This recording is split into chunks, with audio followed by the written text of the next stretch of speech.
The Solo Show is brought to you, as always, by Victor Naraki Realtor, serving Disney in the greater Orlando area with celebratingflorida.com and disneyatyourdoorstep.com. I'm Realtor Victor Naraki, and I specialize in living near Disney World.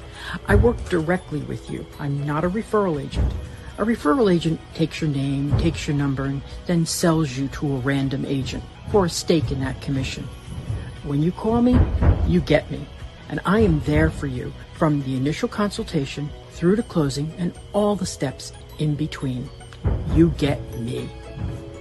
Now, if you want to reach me, visit disneyatyourdoorstep.com for all my links, and you will get me. And when you do get Victor, tell him the Solo Show sent you. Emergency broadcast, if you can hear me! We are not who we were when we started. Imperial ships are already landing. We need to speak out. We need to stand up. Is there no one who can help us? We need a pilot. A soldier. Everything I did for the rebellion. Revolutionary movements are spontaneously happening all over the galaxy. How those come together is the stuff of our story.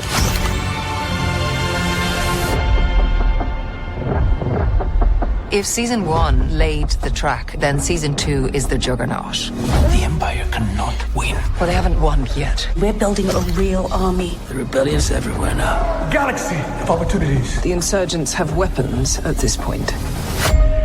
We're counting on it. These 12 episodes are going to take us over the next 4 years into Rogue One. The complexity of the show, the possibilities of the show. It has to be all in. Nobody's allowed in here. You're thinking like a thief. I'm thinking like a soldier. Think like a leader. The size and scale of this production is unparalleled. The sets and the costumes are breathtaking. Everyone does the homework. Everyone takes the time, and you can tell. Proceed. This is it. This is what you live for. It's human. It's incredibly truthful. And it just happens to be in a galaxy far, far away. Hello, and I am not thinking like a thief. I am not thinking like a soldier. I am thinking like a podcaster. And we're at the Solo Show Roundtable discussion of Andor Season 2, Episodes 7, 8, and 9. Messenger, who are you? And welcome to the rebellion. Joining me today is... the galaxy is watching. The galaxy is watching. The galaxy is watching. We should, Ken, put that in the background throughout this entire episode. That'd be awesome. Yeah. Rebellions are built on hope. Yes. Oh, man. You know what? So are podcasts. Podcasts are built on hope. I just hope somebody. Jedi Scott, Patrick, welcome to the show. How are you guys today? What do you think of 7, 8, and 9? Scott, you go first. Oh, it was amazing. After watching those last 3 episodes, this just reaffirms Andor is hand down the best Star Wars on TV right now, or it's been on TV. It's amazing. I'm sad that it's coming to an end. Yeah. We're only one more week left after this. Holy cow. Patrick, how about you? Same. It's really, really close to the tippy top. I've always kind of held off saying Andor is my favorite Star Wars because it doesn't have the Jedi, the Force, that mystical stuff. No Baby Yoda. It doesn't mean I dislike it, right? I love it. But if I'm ranking Star Wars things, I take that into account. And they gave us a little bit of that this week, just a little bit. So yeah, I don't think these guys online are whining. There's no Jedi, there's no Force powers, there's no mystical arts. Like, well, so what? You know, it doesn't have to all be that. Yeah, there was a Force healer. Right, yes, that's you're right. That's right. what I'm talking about. That's what I'm talking about. I don't dislike it for not having that stuff. I love Andor. Loved season 1. Still love it. But if I'm ranking my absolute number 1 in Star Wars, I take in that mystical Force like that's what I think of. No, understandable. So, yeah. But now, because they've added that Force healer, I'm like, well, now they've got it. So. Well, so in our group chat, Scott message, he said he's done. I think you watched all three, and you said this is amazing. Oh yeah, after watching, because I was only planning on watching 2 on Tuesday night, and after I watched episode 8, I was like, oh, I'm ready for 9. I'm staying up late. Yeah, same here. Because you finished just before I did. Because I was just wrapping up when you messaged us and you said I watched all 3. They're amazing. And I honestly, these 3 could have been the season, and I would have been happy. Mm-hmm. Yeah, these 3 are by hands down the best 3 so far. I mean, there's another 3 to come, but yeah, these 3 in particular were amazing. Well, just it seems like everything was building to this. Like we at the very beginning of the season, those first 3 episodes, we hadn't quite heard of Gorman yet, but then the next 3 were sort of building on that first little introduction, but it included Gorman. And this was the big finale of action of that story. Yeah. Oh my goodness. Okay, we have to be careful because we're getting into spoilers here for people that haven't heard and they're listening to the first 5 minutes of the show for some reason. We're going to take a break and we're going to come back right into spoilers, and we'll hear you on the other side of this. Have you been looking for love in all the wrong places? Visit Alderaan and look for love in Alderaan places. While you're here, you can visit the Royal Palace and see the crown jewels in person. Alderaan, the place in the galaxy where you can see great works of art in the finest museums, sports of all sorts, and of course, the most relaxing spas this side of Naboo. All culture, all heritage, all countryside, all sports, all entertainment, all escapes, Alderaan. It's all here. Best part is, our peace agreement with the Empire, it's all safe. This has been a paid advertisement for Tourism Alderaan. And we're back. All righty, let's get right into spoilers here. So these 3 happened 2 years before the Battle of Yavin. Next year would be 1 year before the Battle of Yavin, and we go straight into the Rogue One movie after that, which happens right before the Battle of Yavin. Yep. And we start off at the Yavin Rebel base, oddly enough. Yeah. Yep. I don't think there was any surprise there. We were No, it was just when we saw it built out like this. I didn't know if we were going to... Oh, I didn't know when we saw it. We knew we were going to see it, but like when we were going to see it. I didn't know if we would see it in 2 or 1 or when. Yeah, they've been teasing it off and on so far this season, so yeah, it's about time to get fully involved in it now. Mm-hmm. And I wonder if those guys from the first arc survived.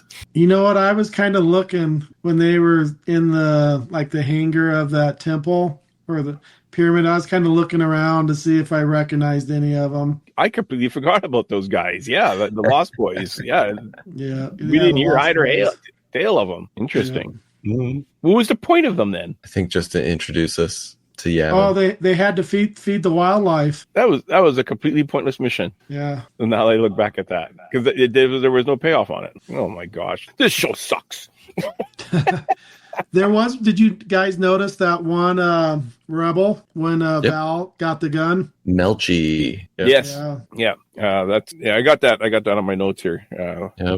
Wilmon returns from Gorman. Last we left him, he was with Saw, stealing fuel and sniffing fuel. I figured he'd be returning from that. I mean, I guess it's been a year, so a lot of stuff we just got to fill in through commentary. Through context clues, because then later on when he goes back, you see how he just like slides in with the Gorman front, standing at the head of the table, loading weapons, sleeping with one of the women. Yeah, he sure falls in love quick with the local women there.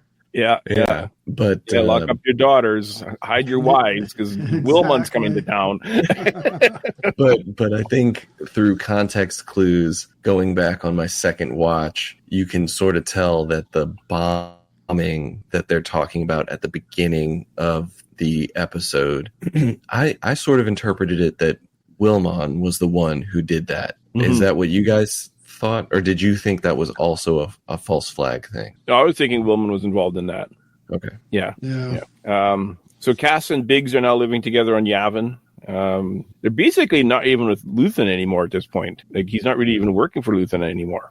He's got a bad blaster bolt that won't heal, right? Yeah. So he's out of commission. Yeah. So Willman comes to meet Cassian, and he basically asks Cass. He says he has a mission for Luthen, and it's to assassinate Deidre. You notice, just kind of going off topic here, the Deidre's direct superior that she communicates with on the video Wi-Fi screen.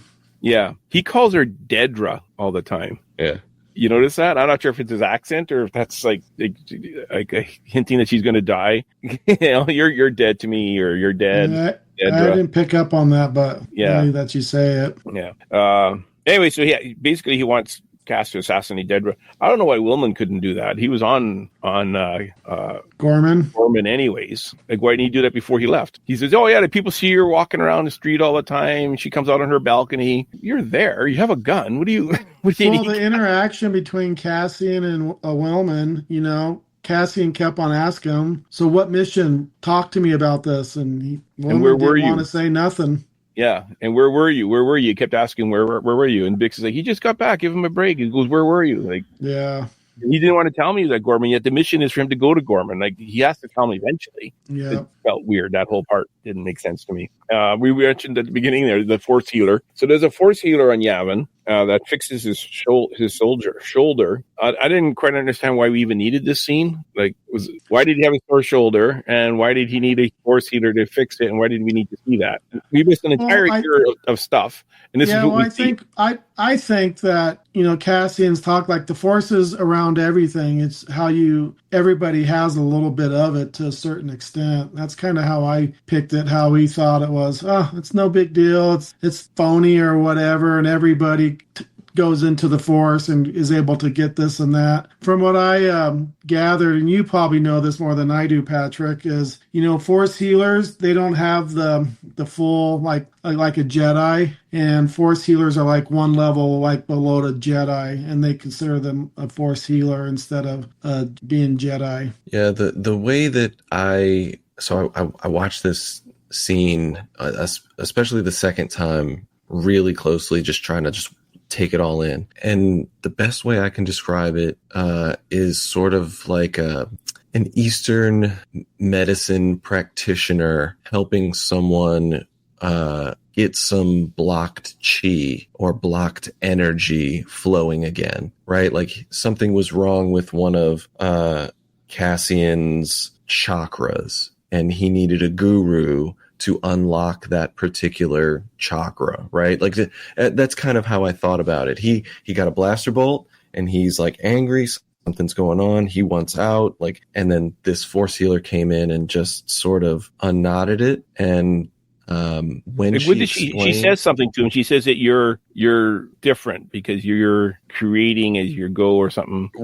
He ran out of there really quick, and what she said was to Bix that he's a messenger. Yeah. And that a lot of people, she said, thank you, to Cassian, she said, thank you. I haven't felt the clarity like that in a very long time. And then he just ran off. He didn't want to hear about it. Yeah. But then to Bix, he said, oh, he's a messenger.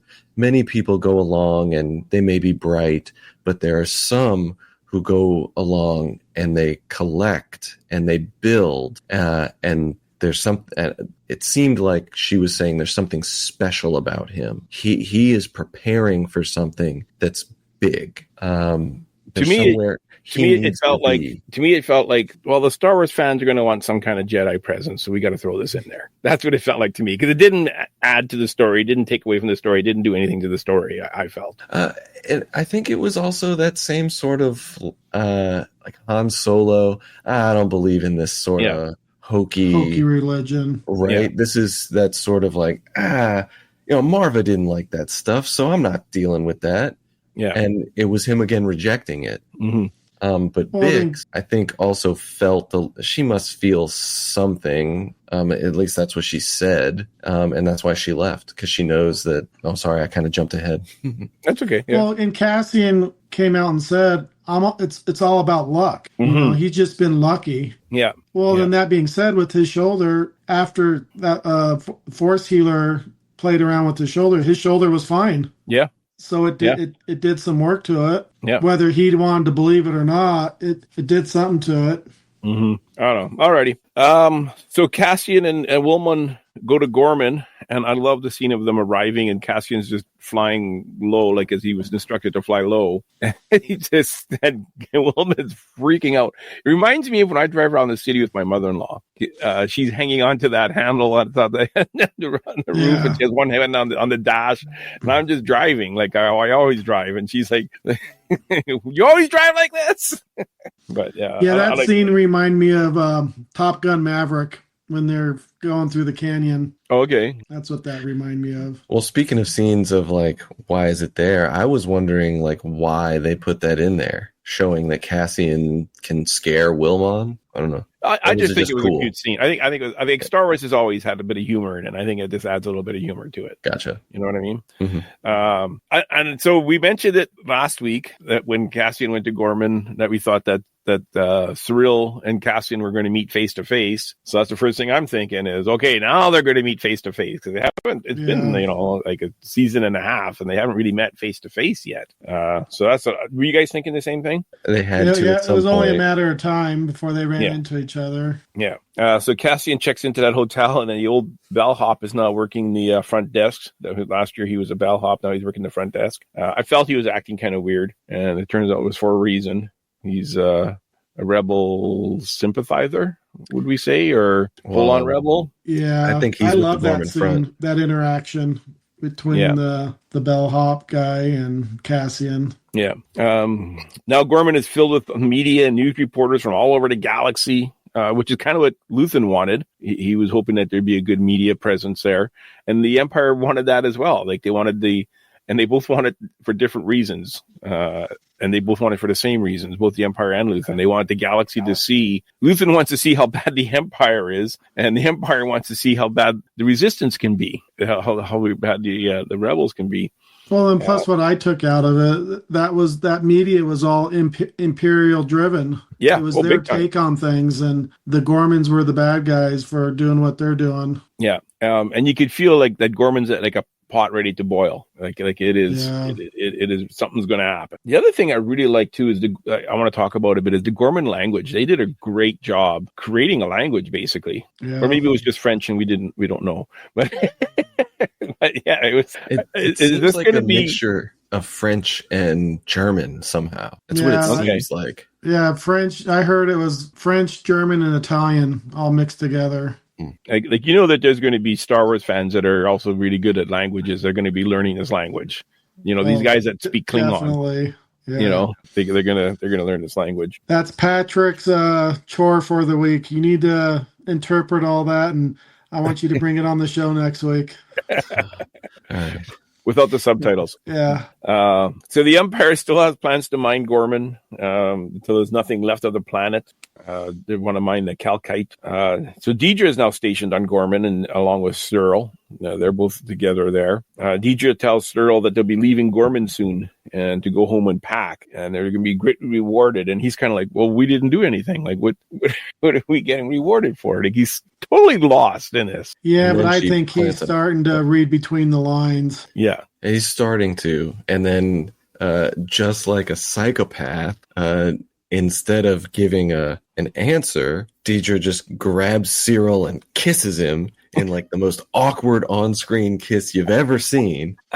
His face after that kiss, like he didn't know what to do with anything. Like, well, he makes up for it later on with her. Yeah. So the Empire starts removing the barricades at this opening at the plaza, and people are thinking, oh, they're opening up the plaza. We could go there and hold a rally and have a sing our songs and chant. And Cassian's watching it from above, and he's realizing they're not opening the plaza. They're building a fortress. They're setting a trap. Cassian can see it's happening. Between Cassian and the older gentleman, they were the only ones that realized, hey, this is a trap. The older Gore, he was the leader. But he had always been the one preaching like patience, and they like kind of kicked him out. He's the one that says it's a trap. Yeah, he says it right out loud. It's a trap. I have to stop this. Yeah. I liked Cyril, and he has his little action figure spider display in his in his apartment.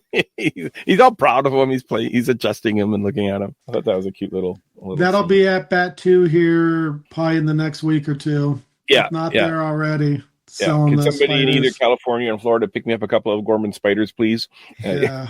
I want to start a collection. So they're chanting, "We are Gore. The galaxy is watching." Are we going to see walks like that in the next celebration? Who knows?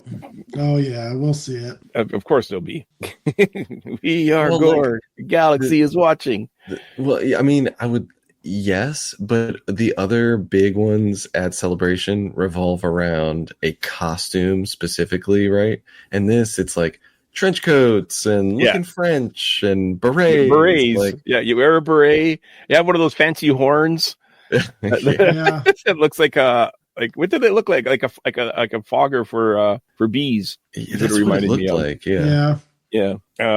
So Cyril is told by the former leader of the resistance about the mining equipment arriving on the planet. So I think he's starting to figure out what's going on now, Cyril, once he hears that, even though he pushes the old man into the ground. So Cyril goes to the ISB building and is put in a room with a bunch of Imperial droids. I have a feeling like maybe I'm the only one that thinks this, but when he gets put in that room with those KX droids, is that what they are? KX series security droids. Yeah. So these things are extremely powerful droids. They're strong. I think he's put in there, and they're able to tell if he's friend or foe. Well, one of them keeps looking at him. Yeah, And I think that was K2SO, or who turns out to be K2SO that was looking at him.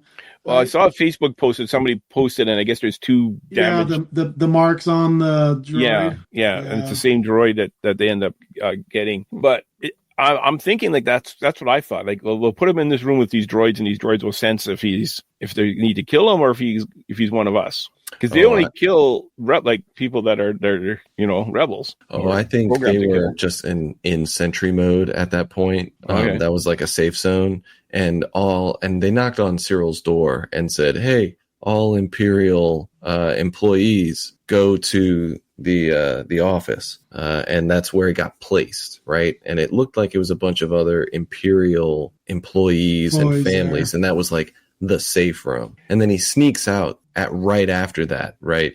Right. So that's what I mean. Like if you have a spy in your presence and these droids can sense that, that's a good room to put them in. They'll just rip you apart. Well, but then they wouldn't have let him sneak out of the room, right? Yeah, I think no, but he passed the test because he's still on the side of the Empire. He's not a full on spy. You know what I mean?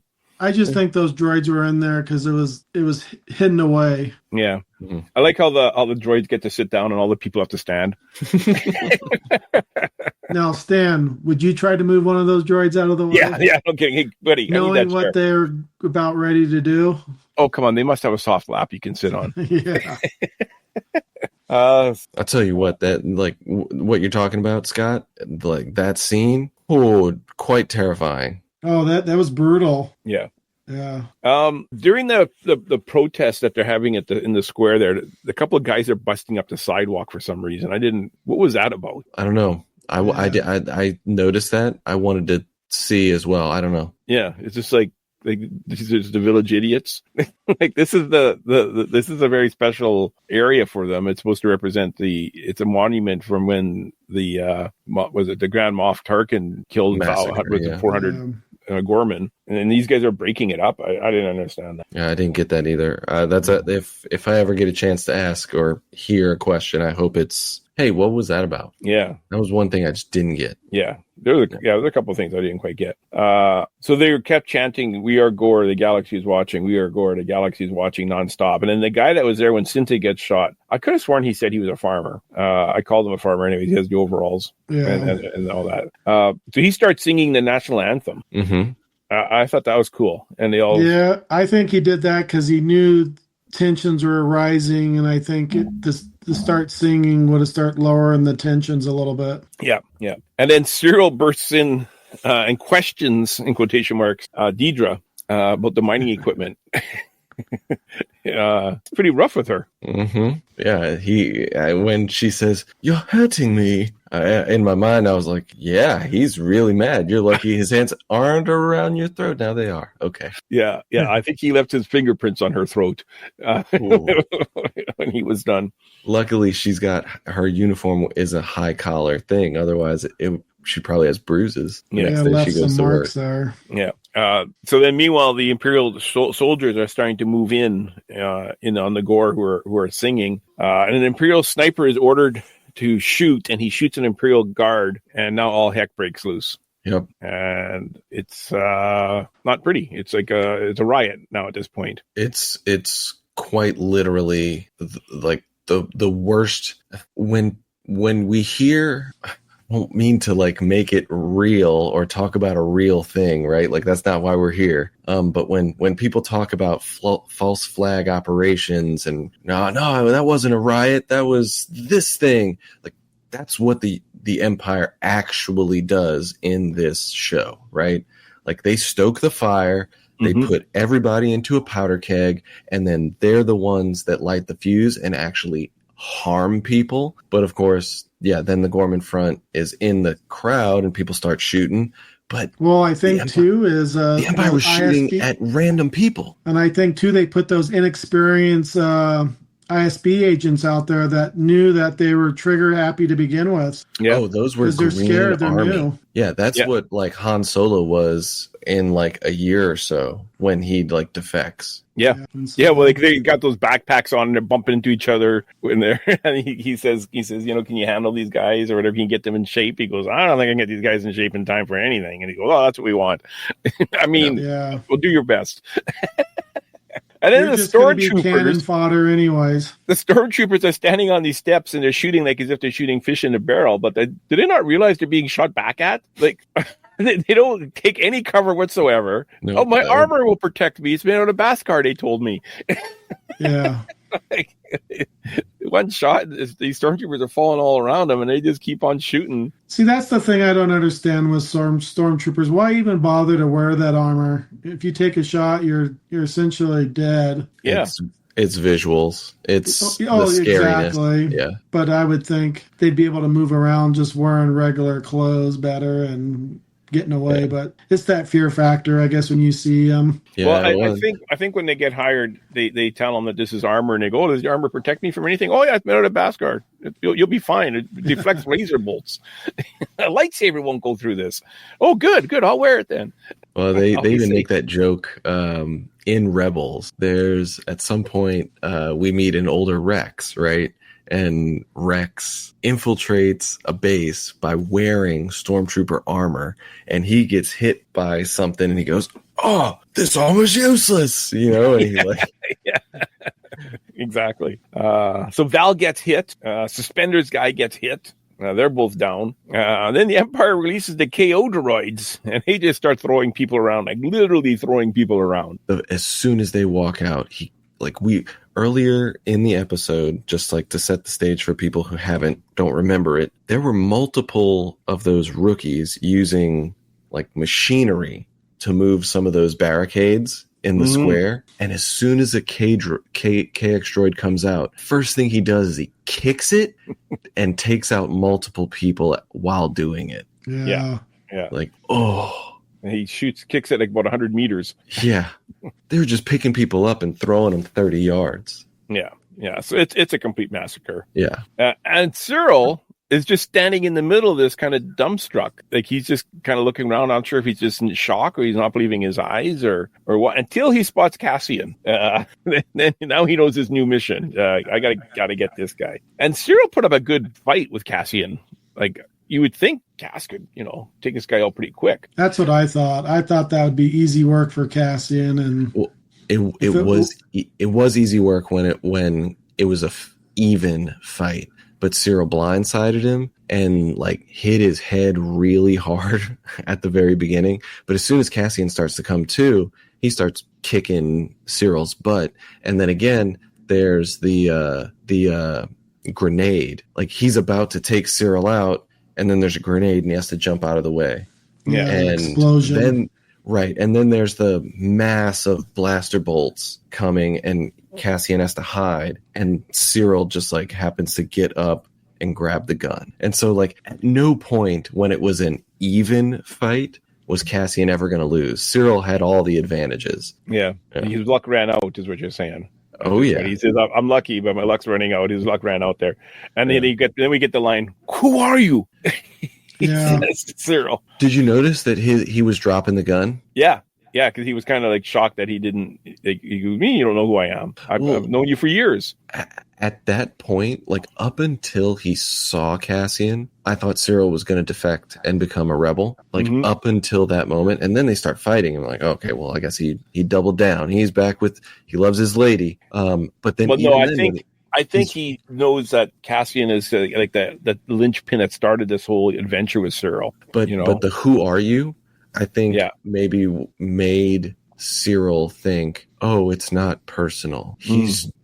I'm on the wrong side here. Oh man, like that's what I got from the lowering of the gun. And if that Gorman front guy wouldn't have taken Cyril out with a single shot to the head, would Cyril have been a good rebel? And then would he have been able to get Deidre to come? I'm not sure Cyril would be good at anything, honestly. He takes his job very seriously, but he just seems to fail at it no matter what he takes it too seriously, I think. Well, like right after this, we see how Deidre is just so distraught. Like that hand shaking. Yeah. It was a really great scene. But if Cyril survives and doesn't go after Cassian, he sort of realizes like, no, I'm on the wrong side. I need to. Yeah. Could he have pulled Deidre? No. I don't think so. No, she's too far into it. You think? Yeah. Oh, the way she was shaken, I think like when she was at her most vulnerable, it might have been because I think she was shaking because Cyril was choking her, and she's kind of like can't believe this is happening and all this. Yeah, I think she's shaking because she has anything to do with what the Empire was doing. She had a stiff neck going on. Before she started shaking, she's kind of pulling at her collar first, and then she's kind of like realizing that he almost killed her. Oh, I think I took that to be her for the very first time feeling any sort of remorse. Well, she's still alive, so you might find out in the next 3 episodes. Yeah, No, I think we can all agree on how they found out. I think about Deidre does have some started. remorse just by her actions, and she knows what's going down. I don't think she wanted to go that extreme to it and be a massacre. Yeah, but I don't think she would have ever turned on the Empire, though. I think one thing we can all agree on, though, is Cyril could take a punch. Cassian got a couple of good punches in there. Yeah. So Cassian finds Will running down the street, and he's being chased by a droid, and they start shooting at one of these KX droids, and then Sam with 2 M's, because that's be Star Warsy, hits the droid and cuts him in half with an Imperial transport. Yep, that's the same Gorman front guy who killed Cinta. Yeah. Yes. Yeah. So you say that in the comic books, it's a different way that Cassian meets? Yes. So, before we started recording, I mentioned that these couple episodes had a few scenes that, I don't think it really matters, but they rewrote the canon story of the specific story details. I don't remember the exact way that K2SO and Cassian meet in the comics. That already existed, though. Like that it happened, and because they now did this, there's something a little bit different. Do we care? Yeah, I'm assuming it just overrides what the comic books would have been then. And from what I remember, this is probably a little bit better. Okay. Yeah, I don't think it matters to me. My personal opinion. I didn't get into the comic books all that much, especially with all the TV series and movies going on with Star Wars and this and that. So it didn't bother me that it changed canon a little bit. I think, like you said, Patrick, I think this was for the better. Yeah, I think this was probably more impactful because I've played the video games, and, using a lightsaber going up against these KX droids is sometimes hard. But I had never seen them in such a scary, that is a metal monster light. Yeah. You know what I mean? Oh, yeah. Yeah. I'm surprised they don't have more of they'd add more of them. Right? Yeah. Those things, those KX droids were pretty much indestructible at that point, and they were doing anything at they're at will. Yeah. Well, so K2SO, he just gets shot up. Like, that's how he dies. Yeah. In But Rogue it's One. a lot of shots, though. Yeah. It takes a lot of shots to get him down. It wasn't just one shot, like a stormtrooper. It was probably a couple of hundred shots. Yeah. Fair enough. Yeah. So Will goes to find his girl. Cassian takes the damaged droid and goes back to the ship. Then we get the scene with Cassian or Will's new squeeze there. Can anybody help me? We play at the beginning of our podcast. Yeah. You notice that Cassian never completed the mission? Mm-hmm. Deidre's He had still a alive. couple opportunities to do it, and he didn't do it. Yeah. He tells Luthien, I've never failed you. Every mission, I never failed you. I always do what you ask. You missed one. You didn't complete the mission. Well, I think too, though, if he would have shot too early. The opportunity that he had earlier on, if he would have killed her, that would have started it. But once the fight started happening, he was ready to take the shot. Then that's when Cyril got him and couldn't do it. I think that wouldn't have changed the outcome anyway, right? No, it had just provoked it just a little bit sooner than what had happened. Exactly. And once the fighting started, Deirdre would have just gone down as another one of the Imperial martyrs. Yeah. Well, actually, since she's ISB, nobody would have even known, but yeah. So episode 8 ends with Cyril's mom crying while watching TV. She knows at this point her son's dead, or assumes, or I mean, I guess she could feel it or whatever. People don't start saying she's a Jedi, and that's how she knew. She's not a Jedi. No.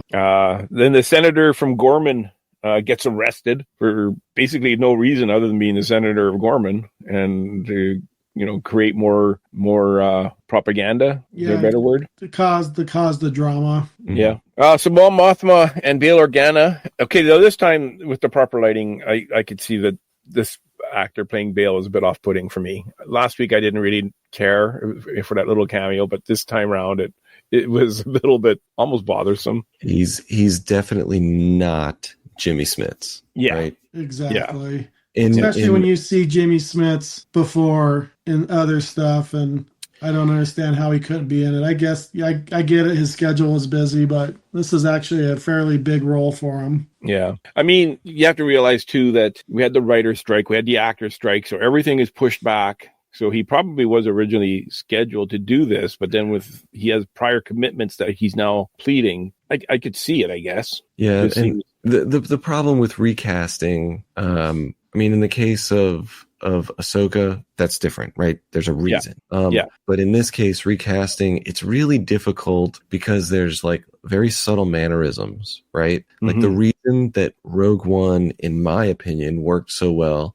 is that the actor who did the motion capture for Grand Moff Tarkin was specifically studying, but even behind the scenes footage of I'm forgetting the actor's name right now. Peter Cushing. Yeah. All his mannerisms. Right. And how he said specific words so that when they were merging that actor's voice and Peter Cushing's voice, it was closer to like he was taking the time. I saw some of the behind the scenes stuff, right? Well, that's not really recasting though. When you have an AI character, it'd be interesting to see with Ahsoka season 2 when we get a new actor. Right. Yeah, right. That's a recast. But that's what I mean about like but that's an unavoidable recast. Right. How unavoidable was this? Well, but again, yes, I agree. I would have preferred Jimmy Smits. Yeah. Not that he's bad, right, in this role. It's just there's little things. Yeah. A lot of what Bail Organa does is stand regally and look. And when the guy is just a different guy, the look is a little bit different, Yeah. Here, let me pick some more nits. So Mon Mothma wants to make a speech telling the galaxy basically what the Empire is doing and who's behind it all. So they're planning that. Kaylee, Luthen's assistant, what is she making on that 3D printer? Why are we having a 3D printer all of a sudden? I found that weird too. Oh, that was a credential forger. She was making him a press badge to get in. Oh, okay. That's what she was making, the press badge. Okay. Does it have to be a 3D printer? Could it not? You know what I mean? There was a couple of times in these episodes I was like, make it more Star Wars-y. I almost like it because in Empire, it was a ice cream maker that was used as a safe, and now that's what we run around with. like we were just talking about at Celebration. Yeah, but they're using a 3D printer as a 3D printer. They're not using you know what I mean? I saw it as like etching with a laser. Like that's what I saw. But all right, I saw a 3D printer. Have we ever seen her hair down before? She looked different with her hair down. Clea did. Who's that? Claire? Clea, yeah.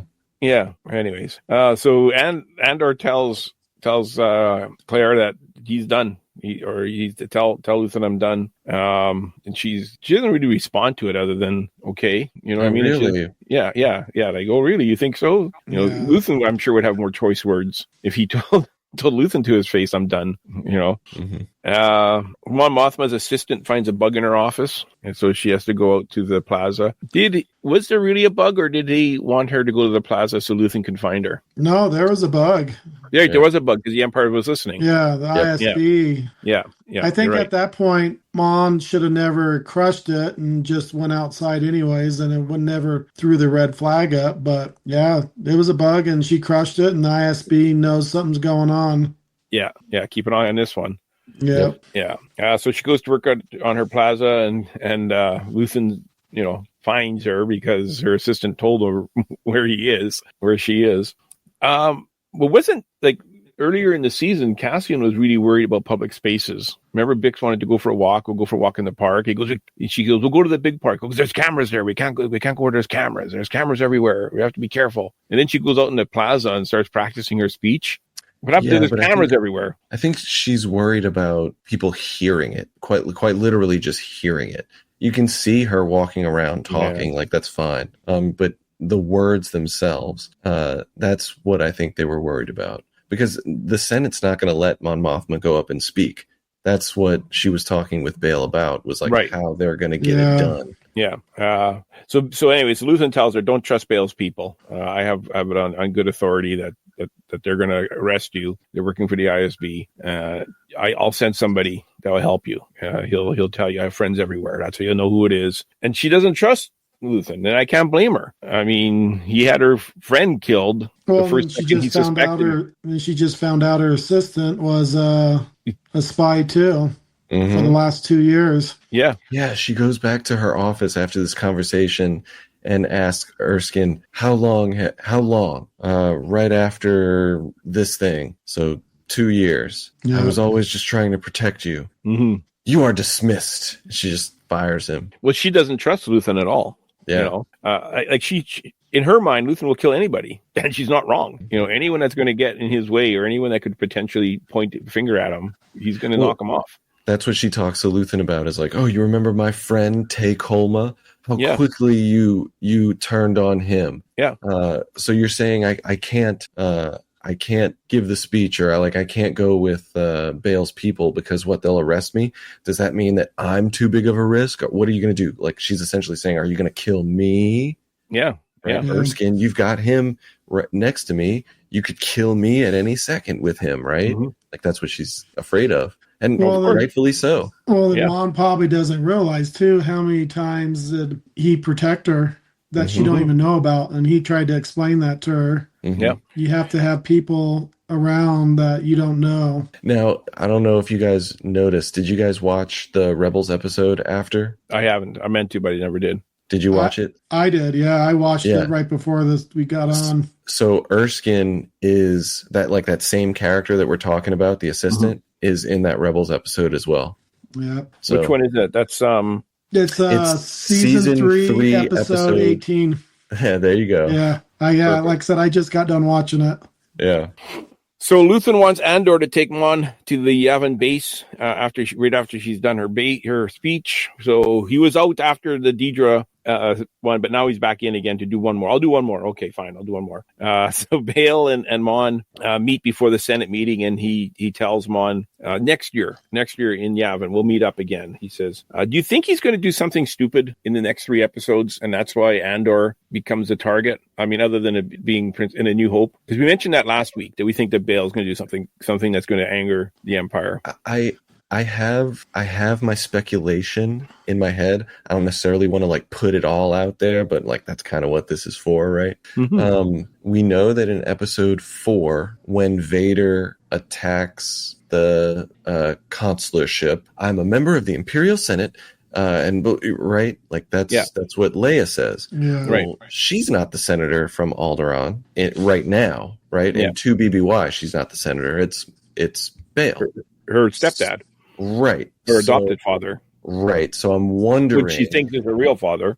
And at one point when Mon and Bail are talking, Mon says, you'll be a prisoner. I'm wondering if, in a similar fashion as the Gorman senator, Bail will be asked to step down and just comply and be a prisoner. And that's when essentially Leia would step up to be that senator that we then know of in canon stories, right? And maybe this last 3 episodes is the arc of him getting out and going to Yavin. Who knows? Oh, yeah, I think the ISB's eventually going to find out that Bail was a part of it. Well, he's the one that, insists on making that order to allow Bail Mon to speak. Yeah. Right, but they already know he hired 3 people to get Mon out. One of them happened to be an ISB agent. That was the plan. So they know that Bail is doing this stuff. Correct. Good point. Excellent point. So anyway, she makes her speech. They try to mute her. They can't because the door's locked for the first time in years because it's policy, and they just fixed it. Yeah. And this is another one of those points of order. This is the part that they are changing canon again, but does it matter? They showed a little bit of this speech in that Rebels episode. Mm-hmm. The Ghost crew is sitting around, and Ezra says, "Wow, that lady's awesome. I can't believe she actually said that about the Emperor." And what she says in the holo is not what she says in the episode. Oh, okay. Interesting. I think the speech in the episode that we watched recently is better, so I don't care. There we go. It's just not the same. So Cassian convinces Mon to go with him. They escape the Senate. He takes her to his old safe house, and Willman is there. He's injured. I'm not quite sure how he got there and he's injured or why or anything, because last we saw he was on Gorman. They were transmitting messages. How did he end up in the I think safe house? he probably got hurt trying to escape Gorman. I guess he was there with his new girlfriend. Right. So they all load up and they get back to Yavin. We kind of touched on this. Everybody put their blasters on the table, and Val's looking at these blasters. I don't know why everybody put their blasters on the table, but whatever. And Val finds Cassian's old blaster. I thought that was kind of cool. That was the blaster that he had back in season 1 that he got from Cyril when he dropped it. Cassian picks it up, and then he hides it in that hotel room washroom ceiling tile. Mm-hmm. And then after they escape the prison, he goes back and gets it, and he gives it to his Melchi, his prison mate. And then Melchi ends up being in Rogue One. Yep. Melchi ends up dying on the beach. Yeah. So I thought that was cool. That was cool. It was like, that's like a real diehard Star Wars fan was Kat, and anyone else it wouldn't really matter too much to. Well, and okay, this might be a little bit of a stretch, but I'm a pretty big nerd. But you guys obviously know how Kurosawa films have inspired a lot of Star Wars, right? Mm-hmm, yeah. In Seven Samurai, a lot of the story is our main protagonist going around and collecting the various other heroes that will comprise the team to save the day. This season almost feels like we're doing that for Rogue One, because in this episode, all of a sudden Melchi showed back up, and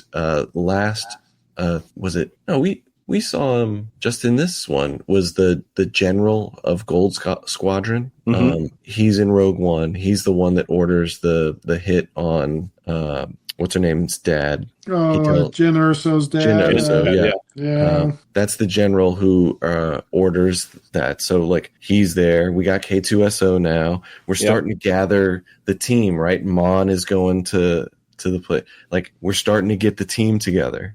Yeah. It's really cool. Yeah.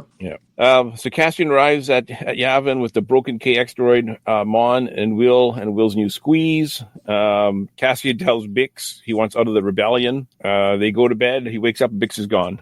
She left him a message on his iPad, which I thought was kind of ridiculous. I really wish it was a hologram recording instead of an iPad. It just needs to be a puck and blink. Like, Come on. Yeah.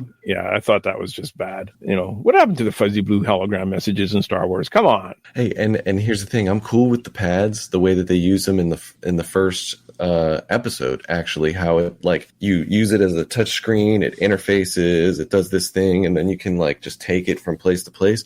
Cool with that. Yeah. But as soon as you've got a person leaving a message, come on. Yeah, it's hologram. It has to be a hologram. It can't be an iPad. Yeah. So they call Cassie goes running trying to find Bix. He's too late. She's gone. Well, and this was a heartbreaking scene, right? Just this guy, if there's ever been anything he's been good at in his life, it's been this. Yeah. And as he says in Rogue One, hey, I've been in this fight since I was 6 years old, right? So this is the only life he knows, and he's totally willing to just give up and go live his days out with Bix. And Bix knows that. Which seems like a good idea. But Bix is about the rebellion still. She knows that the Empire needs to be stopped, and if she stays, then Cassian's gonna quit and the Force healer stuff. Yeah, Bix. I think that in the way that the Force healer is not a Jedi, but she can somehow maybe feel it, manipulate it just the slightest bit. I think Bix isn't a Jedi, but she sort of can feel stuff around her, and she sees that that Force healer's right. If Cassian gives up, they're not going to win. We're not going to win. Yeah. Which hindsight's 2020. Love for the rebellion, basically. Yeah, hindsight's 2020. Now that we know, if Cassian wasn't there, they would have never got the plans. Right. And I think that the individual line that was, for everyone who knows what happens in Rogue One, which I guess we all do, I'll come find you, or come find me, or whatever Bix says, whatever version it was. It doesn't really matter. It's just as soon as she says it, you're like, no. Of course not. Oh man. Yeah, when this is all over, I'll find you. Anyways, they call Cassian over. They want to turn on KTSO, and a little funny moment there. He asks him to put the gun away. I wanted to hear the gibberish. Remember in Skeleton Crew when they were turning on the different droids that were turned off for a long time, and they get up and they repeat. They start talking right when they were turned off. He never really did that. I was kind of looking forward to that. What is last thoughts before he got shut off? Yeah. I guess his last thought was kill the humans. Or no, his last thought was probably, oh crap, I'm getting ready to get crashed into. Yeah, or something like that. Yeah, remember in Skeleton Crew, they turn on that battle droid and they go, Roger, did we win? Yeah. that type of stuff. Well, real quick, I'd like to another thing to point out is in that first 3-episode arc when we were first introduced to Yavin and those rebels are there and they're fighting completely undisciplined. Mm-hmm. Cassian can just sneak around and steal the ship and get out, right? As compared to him standing there looking for the transport, looking for Bix, and a guy going, hey, you gotta move. I've got stuff coming in. Just the discipline level, right? Where the rebellion is.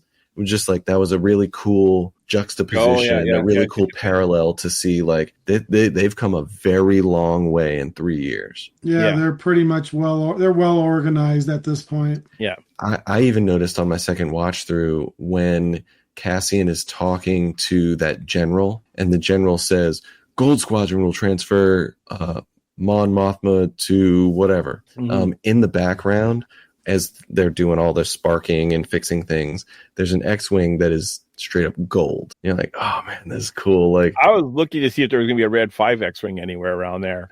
That's what I was looking for. In Yavin? Yeah, in the background somewhere. Because let's see, Red 5. I looked. Where does Red 5 die first? Because there are 3 or 4 different guys that are Red 5. Well, Luke is Red 5. Right, in the first movie. Yeah, but I think on Scarif. Yes, the Battle of Scarif. There's a Red 5 on Scarif. Yeah, and then Luke becomes Red 5. Yeah, and then there's a Red 5 in the sequels or something. But yeah, whatever. Anyway, I'm just going to wrap this up quickly. I have a feeling that the next 3 episodes might have a bit more humor in them, especially now we got K2SO on board. He always had a good line or two, so I'm thinking that we might get more more humor in the next 3. My question is, where does these next 3 episodes lead to? We know it essentially leads to Rogue One, but we've already had all the climactic things. We had the Gorman massacre. We had Mon with her speech. You know, we're going into a year into the future right before Rogue One. It's like, what do they do? Is it like Luthen? Is someone Deidre still there? Luthen still there? Okay, does Deidre survive? Does Luthen survive? Does Princess Leia become the senator of Alderaan? I guess those are the 3 big questions. So I think Luthen kind of has to not survive, unfortunately. KTSO rips him apart. No, I think Deidre gets him. You think Deidre gets Luthen? Yeah. That would be interesting. Because she's been, that was her big thing, trying to find Axis. And now that she already fulfilled the Gorman thing, I think she's going to focus more on him now. Okay, alrighty. Let's wrap this up. We're into overtime, and then Ken starts getting paid overtime. It just doesn't look, it's ugly. It's an ugly scene. Yeah. Well, this week, whatever you do, make sure that you've got enough time to watch the episodes and then go into Rogue One, because that's what they said you're going to have to do. Yeah, exactly. Alrighty. Ken, take us away. If you have a brilliant idea for a future edition of The Solo Show and would like to take your turn in the guest host's chair, then drop us an email at thesoloshow01@gmail.com. Tell us about your idea for a show and we'll contact you about a date and a time for you to join us. If you would just like to keep the conversation going or have a comment about a previous show, then visit us on Facebook at The Solo Show. Don't forget to join us on YouTube, like us and subscribe to the channel, and don't forget to hit the notification bell so you'll never miss a new show. All logos, songs, music, and sounds that are made by and for Disney and its affiliates are owned by the Disney Corporation and are not, nor are they intended to be owned by the Solo Show podcast. We hope you enjoyed the show. Thanks for listening, and bye for now.